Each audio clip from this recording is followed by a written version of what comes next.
আমরা সকলেই জানি এবং মানি বর্তমান যুগটি হলো তথ্য প্রযুক্তির যুগ, ইলেকট্রনিক্স মিডিয়ার যুগ। বর্তমান যুগ বিজ্ঞানের চরম উৎকর্ষ সাধনের যুগ। তথ্য প্রযুক্তির যুগে বিজ্ঞানের চরম উৎকর্ষ সাধনের কারণে আজ থেকে 50 বছর আগে পৃথিবীকে যত বড় এবং বিস্তৃত মনে হতো, বন্ধুরা আমার এখন আর পৃথিবীটা তত বড় আর বিস্তৃত মনে হয় না। খুব ভালো করে বুঝবেন, পৃথিবীটা কেমন যেন হাতের মুঠে চলে আসছে।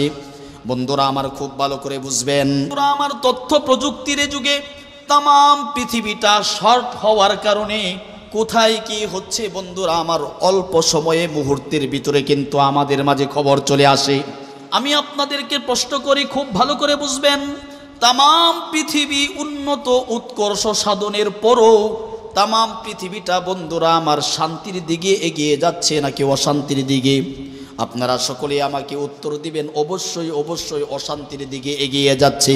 আর সেই অশান্তির বড় একটা হিস্সা মুসলমানদের কপালে, অমুসলিমদের কপালে নয়, মুসলমানদের কপালে। বন্ধুরা আমার এটা আপনাকে মানতেই হবে। কোন দিকে আপনি তাকাবেন?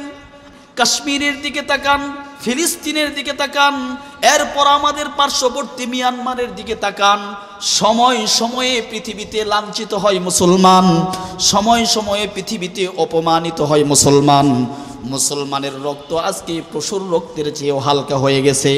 খুব ভালো করে বুঝবেন, আজকের পৃথিবীতে শুধু মুসলমান আক্রান্ত নয়, মুসলমানের দিনও আক্রান্ত, এটা আপনার মানতে হবে।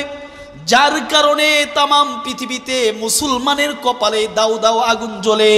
এমনকি যেই মসজিদে আমাদের নবী সকল নবীদেরকে নিয়ে নামাজের ইমামতি করেছিলেন, যার কারণে আমাদের নবীকে ইমামুল আম্বিয়া বলা হয়, ওই মসজিদ বাইতুল মুকাদ্দাস বন্ধুরা আমার মুসলমানদের চিরতরে হাতছাড়া হতে চলছে। খুব ভালো করে বুঝবেন, আমরা তো এতটুকুন জানি, মিয়ানমার থেকে উদ্বাস্ত ব্যক্তিরা চলে আসা আমাদের দেশে, তাদের সংখ্যা হলো 11 লাখ। কিন্তু বন্ধুরা আমার তাম পৃথিবী যদি হিসাব করা হয়, হিসাব অনুযায়ী তাম পৃথিবীতে বন্ধুরা আমার মুসলমান উদ্বাস্তের সংখ্যা তাম পৃথিবীতে 2.5 কোটিরও বেশি। আমি আপনাদেরকে জিজ্ঞেস করি, বলেন তো দেখি, এই জমিন কার? এই জমিন কে সৃষ্টি করেছেন? আসমান কে সৃষ্টি করেছেন?